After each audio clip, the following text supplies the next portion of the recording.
Is affiliate marketing worth it, and is it still working effectively? Hi, welcome in. Michael here. Let me cut right to the chase. It is still worth it today.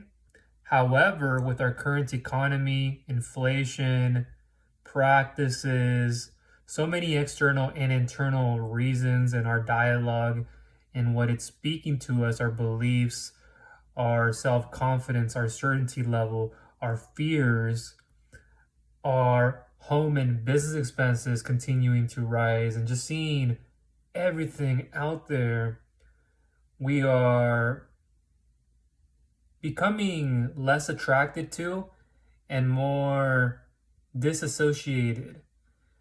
And while it is worth it, I would like to give you some reasons why you can find this difficult and what you can do to fix it and get around it. So one of these things that makes affiliate marketing hard, and if you're questioning if it's worth it, is the saturation. You can speak on saturation, super saturation, and super saturated. And then you look at different categories, niches, levels of affiliate marketing, physical, digital goods, many volume of purchases, less volume of purchases, making those people much more valuable in your ecosystem and your culture. They buy from you over and over and over again. You send them to more products with higher value, higher pricing, if not already, high ticket model, recurring subscription membership-based products, the CPA model. There's so many different ways to go about affiliate marketing. I prefer the recurring model. That way you're getting something predictably coming in each and every single month without having to start at zero and from complete scratch. And if you'd like to see what that is and see different products that I believe to be the very best with higher product profit margins, then down below in the description, I'll leave you a clone business of mine that you can check out and get more details. So saturation, you see that people out there have already seen these products. They're getting cycled over and over, being shown to them by a lot of different affiliates. The messaging is still the same, whether it's congruent or not, excuse me. We're way past the times when you could just speak on fear and get somebody to take action because of that fear of missing out, sense of urgency. And if they didn't act on this, this is what they can be missing out on. That can be part of the messaging that approaches the pain and the problems, the questions, the roadblocks, obstacles, and the ultimate solution, the results, the outcome the person wants and is seeking that's best for them. But the messaging is being thrown out there for a lot of these products in ways that people have already seen. So you have to dial in on your market size, understand your demographics, psychographics, your ideal customer avatar, dream customer avatar, your dream target market audience, and speak to their pain points, their problems, their questions, their roadblocks. See what obstacles they're going through, the outcome and results they ultimately want. What's their ultimate goal? What's their long-term strategic approach to doing this, their strategy? What are they hoping to gain in more ways than just financial ROI, but activity ROI, characteristic ROI, as in who do they want to ultimately become, and working towards up here, the personal growth and development that matters a lot and keeps you in this even more with the longevity behind it. And it really does help keep you consistent, not too high, not too low.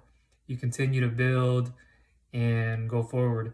So you can see the same messaging, and now you have to find different ways of attributing, to your ideal target market and speaking to them. More personalization will do it. Instead of doing this whole mass market message to customer, know your client, know your customer type of approach, you want to tailor, have more personalization, like you're speaking to that one individual. You can be speaking one to many, one to one, but if you speak one to many and in a group setting, you know who those people are and how this message will attract them. It's not always what you say, but how you say it. So doing that is effective. And if you track this back to like running ads, let's say on Facebook or somewhere else, where you could look at different ways of messaging and having an overall much more general approach to this and customizing that message even more. And now you're kind of limited with targeting practices and things like that as you can be.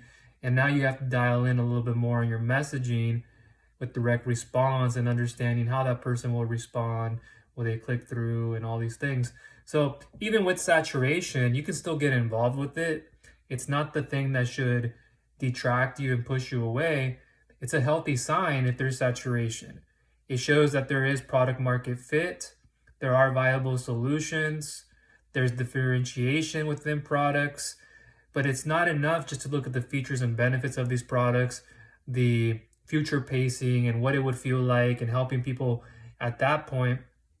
But dialing in on who your ideal target market is and knowing what their pain points, problems, questions, obstacles, roadblock solutions ultimately are. And again, people have seen products after products after products, and you just have to have a different way of showing up with your strategy and tactic. And if you have that and you stay consistent in it, then you can approach it from a different angle. Secondly, algorithms are changing. So search engine optimization on Google, blogging, YouTube. I post on both. I started on blogging. That's what I feel most comfortable with. And then I moved into video. And the algorithms, I don't want to say are not playing nice, but it's become very shifted. You see AI being integrated. You go to Google search results. A lot of people who have blog post reviews aren't showing up on the first page anymore, or they're pushed down more. You can go search on Google and you'll get an AI instant result for many of the searches. And then you can look underneath it, you can look around it, you'll have ads. And by the time you get to a blog post review, you might not have even found the right one. And if you did find the right one, a lot of these blog posts are looking the same. They're speaking to you on the features, benefits, the meaning. They're giving you as much information as they can. And you see the customer reviews, they're good, and they're trying to get you to buy. I'm not saying that's not a good thing. It's just a lot of it looks the same.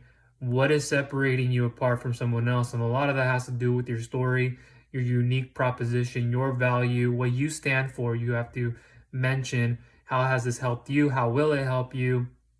How has it helped others, sharing their stories and things like that. Testimonials will really help bring impact. So getting behind these products that have testimonials you can leverage is becoming even more important. That kind of credibility will go a longer ways even than it was before. So that's something to focus on. SEO, YouTube, you can see similar things. And here's where it comes to the next part is YouTube Shorts and a lot of short videos. On YouTube, you can create longer videos and help people with tutorials, educational, informational, entertainment, novelty, a combination of things. And the short content has been taking up a lot. You see this in different areas when you're going from one short video to the next in the feed and seeing where it appears, and you have ads being displayed. And when people are on shorts, you could already imagine the attention span that we have. And a lot of people aren't patient. A lot of people won't take another look. They're just swiping passively. Sometimes, well, a lot of the times you can see it actively too. Like they're looking for something, but passively, and they're on to the next one. And there's no clickable link in most cases. So that's not there. And so you can't go directly to an affiliate website to go purchase a product through Amazon, through ShareASale, through a ClickBank, or wherever it is, digital and physical goods. It's not that simple anymore. And if there's no link you can click on from that short that takes you to a website before it takes you to the affiliate site, and it's not that easy to do it, most people won't do it because of resistance, because of friction then gets added.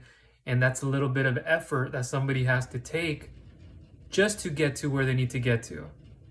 Even if they have the most problems and this and that, because of ease of access to be able to swipe, they might have found another competitor. They're learning from them.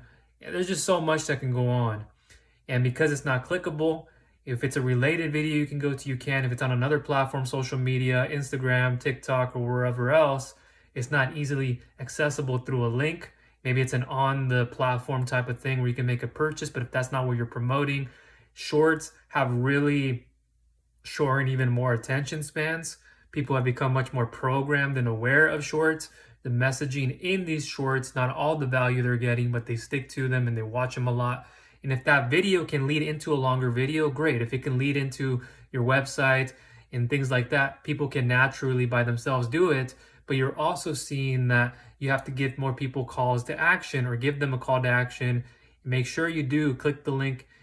There's a related video. Click the link in the About Me page. Click the link below or check below in the description, swipe up. There's things like that, and having more interaction in the affiliate space will make a big difference and kind of mitigate this.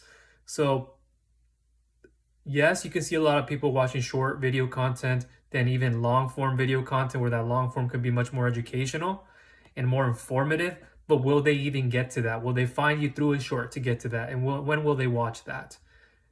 The process of them starting here to going there, it can take some time.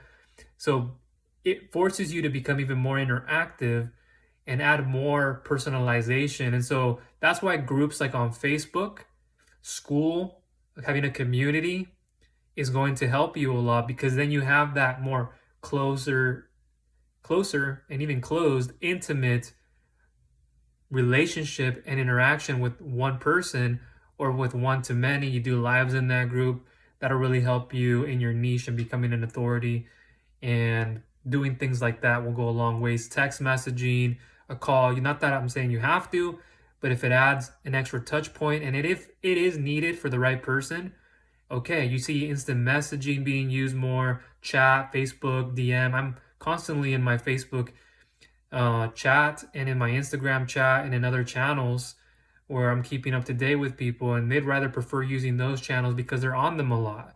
They're watching short form content, they're posting, or they're wanting to learn from live videos. And I sometimes appear on my live on Instagram, and I'll do a live video with people who keep coming back. They know me as a person and in business, new people I introduce to, and I bring people into my close circle. So that'll go a long ways. Great tip to give you there is get on Instagram live if you can.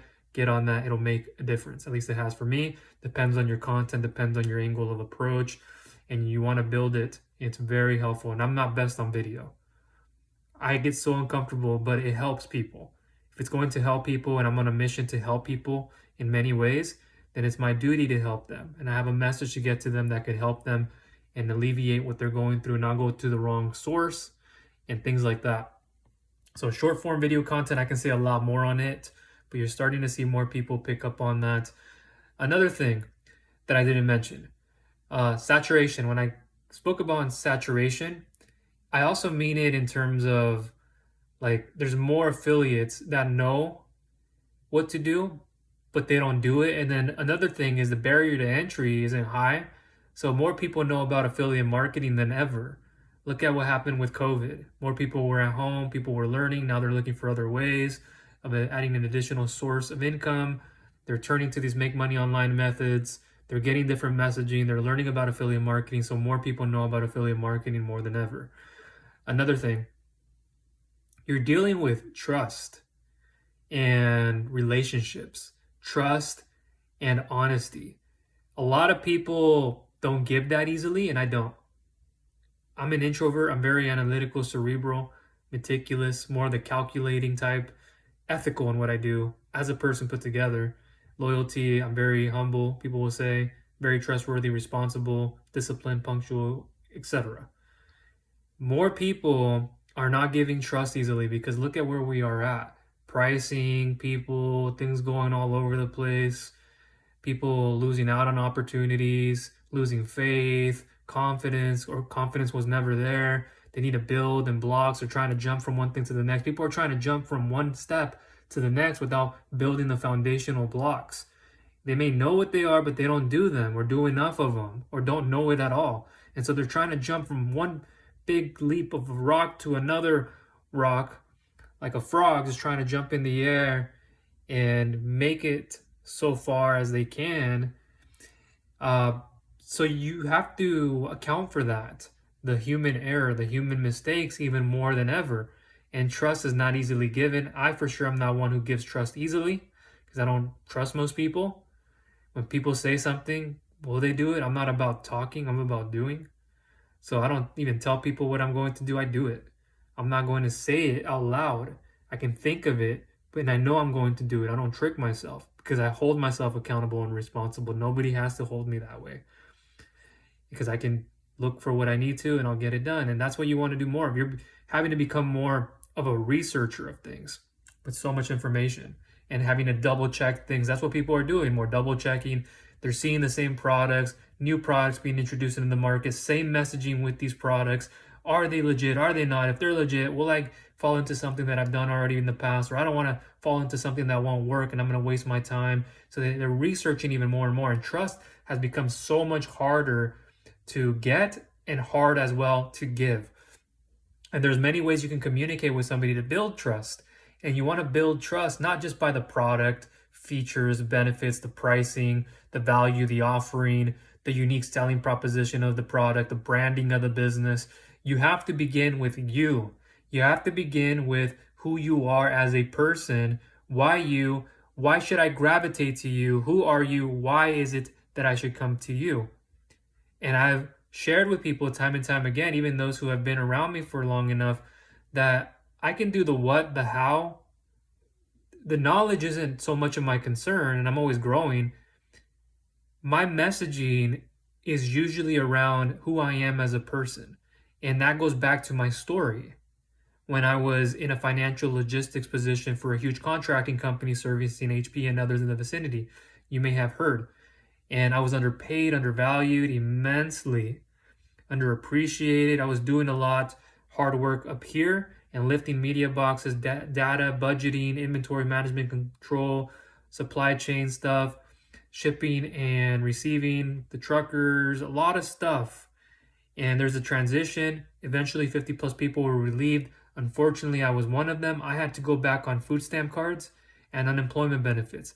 It was one of, if not the most hardest times in my life. Just going to the grocery store to pay with my EBT card, not able to look the person in the eyes. Hard. I would be like this, hoping nobody in front of me and behind me. I would walk out of there so grateful and thankful, stress levels low, but they came back because I would have to think about just preparing my mind to come back. And being in the act and the reality at the store, shopping, there, me going through some aisles, not even focusing on what I was going to pick up, more concerned with when I got to the aisle of pain. That was so much more painful. Going out for a family meal to cover 25, 50, 75% of the payment or however much it was. Even when I could, I felt bad. I wish I had more savings. When I didn't, and at times I wouldn't even speak up. And I'm the oldest brother of two. I have a younger brother. So I didn't want to continue to feel like a burden to my family, even though they wouldn't tell you that I was. It's what it felt like to me. And I didn't want to just take another job, career, take more certifications, go back to school. I was studying sociology, played Division I soccer, but then I went into chemical engineering because that's how my brain works. I'm very math and system oriented. I like numbers. I'm the leave me alone. I can work in peace. Great in a team, but I work even better individually. So I like working my brain. And so I did chemical engineering for some time. And I had to make a big decision. I wanted to start a business and I had already satisfied business requirements. So I went into that field and I got my degree. I've worked in construction, manufacturing.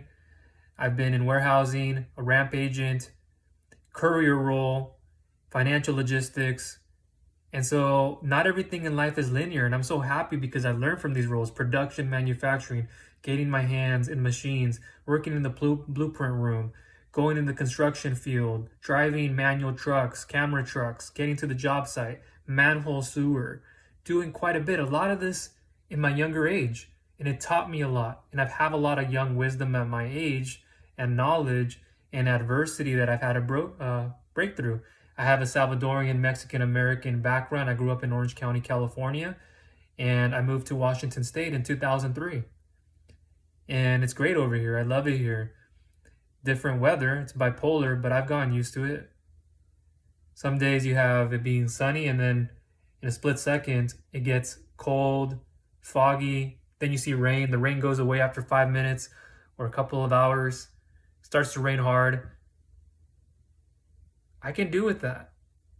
I like the way of living over here. It's not all about the weather, the schools, the system, the environment, the culture, the people, the pace. Just so much more to it than just the attraction, the novelty, the entertainment. That's not what I seek, and I'm not materialistic. Very simple. I'm like an old man at my age, I would tell people. They would laugh when they hear that. But I am like an old man at my age. I'm in my younger 30s, I'll tell you that. I like still the 90s, 80s, early 2000s, etc. Rock, grunge. I don't listen to rap. If I do, it's like Eminem or hip hop Eminem here and there, and did that a while ago, but it wasn't my thing. And we go through our phases. And so leading into your story is going to help you and where you started. What's your epiphany bridge script story? What's your backstory to what you got to, where you got to now? I started my business in the digital marketing agency space eventually. Still had my hardships. I went through that. Affiliate marketing had my hardships. Built out some other ventures. I still had to find the right mentoring and programs to do this right consistently. Build my growth up here, align with the right people. And once I did, I didn't look back and I continued to go. So giving your story will really make a difference. Build your trust. Tell other people's stories. Be the researcher of other people's stories. Position them as the authority. Come back and report that.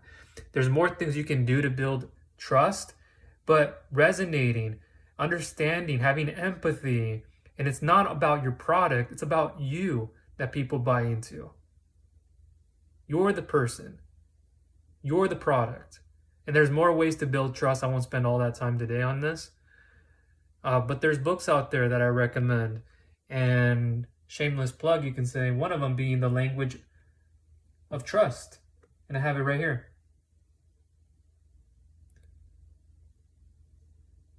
That's a book that I recommend. And it can feel a little bit mundane, maybe a little boring to some, but it's understanding the messaging. It's not all about novelty. And if you have to read through something, and there's a lot of parts to it, of course, that are too not that at all. But sometimes when you read a book, it might be hard for you to get through because of the messaging, because of what you're seeing and what it's saying. Other times it's picking up and you get that what you're looking for. So just wanted to share that with you. Another thing too is the cookies. So right now you're seeing on a lot of browsers the cookie duration, the thing that takes time when somebody lands on your affiliate site because of your link, the time it gives them, a 30-day, 60-day, 90-day, etc. duration, and attributes, and you can track where people are coming from and purchasing, and they're purchasing through you, and you're the one getting the credit for it. So the tracking has become a little bit more dissolved, and people are catching on and saying, okay, well, there's pop-ups now, pop-up blockers. They want to protect their privacy. They're clearing their cookies. So when they clear their cookies, it's not being attributed to you. So duration of the cookie is less, if anything, at all. There is. So these are plenty of the reasons that may make it hard for you to want to be in this industry. And is it alive? Yes, it's still alive and working well, but it's become a little bit, not want to say harder. It's just something you have to adjust to. And if you're not going to adjust to it, it's going to be difficult. So I recommend cloning what I have. And the types of products that I recommend, it can vary. I've been in the health space. Those work well. The make money online space. There's many things. Finance space. I highly recommend you get into that. You might be thinking where I was many years ago, like, why would I do anything finance related? Isn't that the reason why I got into the affiliate side? So I didn't have to do the financial traditional way. And I thought the same way. And then I built, and then I'm looking at the different products and I go, well, I'm also getting financial literacy. I'm also learning banking. I'm learning funding, payment processing. There's a lot of stuff that you can get into. Even payday loans, personal side, consumer debt, business debt, MCA debt relief, merchant cash advance debt relief, restructuring, business debt refinance, consolidation into a bank term loan. There's a lot of stuff. And I've been a funding expert for many years, so I can help you. So I recommend the finance space, and I'll leave more information down below. In the clone business, you'll see it as like the first step, and you can join an affiliate network or an affiliate place, where we can help people with funding, and I'll help you out. I can reach out and be there to help. And you'll see other products underneath it or other platforms you can join to if it's there. And there's more that I can guide you with. And there are other products that you can join, get templates for a lot of this, or just use it as a funnel building tool, and have other products where there's commissions, involved as well. So that's what I'm going to leave it at. I hope you got a lot of value from this video. Don't feel like it's not going to work. You just have to find a better strategy and tactics and how you're promoting affiliate products. Are you servicing clients? You might want to add that to this. If you want something more immediate, that could be helpful. And building this out long-term, have other products, duplication and sharing things with people that you can duplicate yourself, have recurring amounts coming in. And with the clone business, that would be the best place to start. There's nothing like that out there that I've seen. And if there is something of a copycat, does it come with my experience and being a funding expert, and then showing you these other products? You can duplicate these templates and a lot of this stuff that I can help you with. So I'm going to leave it at that. Go ahead, get started down below with this. Affiliate marketing is still worth it. It's still alive. You just have to put a little bit more oomph into it, have the right strategy and tactics, and then you're starting to see like ad costs go up. That can make it difficult at times if you're running ads, and the cost per click and cost per leads, earnings per click, like all this stuff, earnings per lead. Like, I'm going to leave it at that. So hopefully you got a lot of value from this video. If you did, I greatly appreciate you giving it a thumbs up. And if you haven't subscribed, please go ahead and do so, and click the bell notification icon so you don't miss any future content I'll be coming out with. That is all for now. Thank you.